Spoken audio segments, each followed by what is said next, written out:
अम्मे नारायणा देवी नारायणा लक्ष्मी नारायणा भद्रे नारायणा अम्मे नारायणा देवी नारायणा लक्ष्मी नारायणा भद्रे नारायणा। देवीनारायणीयं दशकं 12 उतथ्यजननम्। पुरा द्विजः कश्चन देवदत्तो नाम प्रजार्थं तमसा समीपे कुर्वन्मखं गोभिलशापवाच लेभे सुतं मूढमनन्तदुःखः। उतथ्यनामा ववृधे स बालो मूढस्तु दृष्टं न ददर्श किञ्चित् श्रुतं न शुश्राव जगादनैव पृष्टो न च स्नानजपादिचक्रे। इतस्ततोटन् समवाप्तगङ्गो जले निमज्जन् प्रपिबंस्तदेव वसन्मुनीनामुटजेषु वेदमन्त्रांश्च शृण्वन् सदिनानि निन्ये।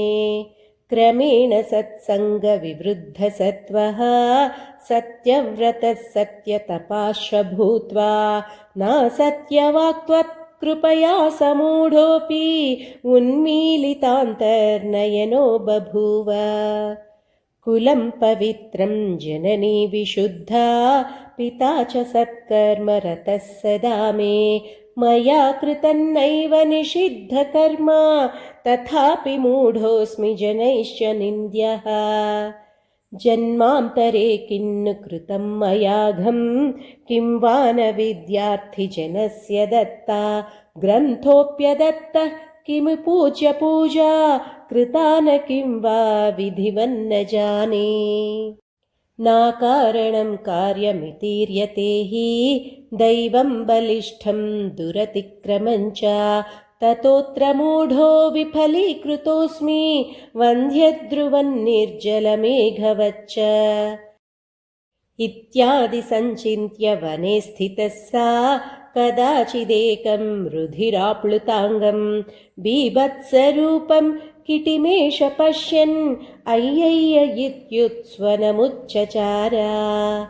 शरेण विद्धः स किरिर्भयार्तः प्रवेपमानो मुनिवासदेशे अन्तर्निकुञ्जस्य गतश्च दैवात् अदृश्यतामापभयार्तिहन्त्री।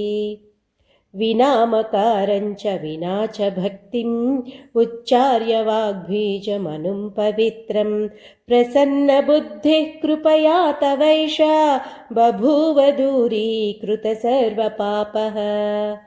नाहङ्कविर्गान विचक्षणो न नटो न शिल्पादिषु न प्रवीणः पश्यात्र मां मूढमनन्यबन्धुं प्रसन्नबुद्धिं कुरु मां नमस्ते। शरणमसि सुराणां सिद्धविद्याधराणां मुनिमनुजपशूनां धन्युभिस्त्रासितानां नृपतिगृहतानां व्याधिभिः पीडितानां त्वमसि शरणमेका देवि दुर्गे प्रसीद प्रसीद प्रसीद। सर्वमङ्गलमाङ्गल्ये शिवे सर्वार्थसाधिके शरण्ये त्र्यम्बके गौरि नारायणि नमोऽस्तु ते। जय आदिपराशक्ति की जय।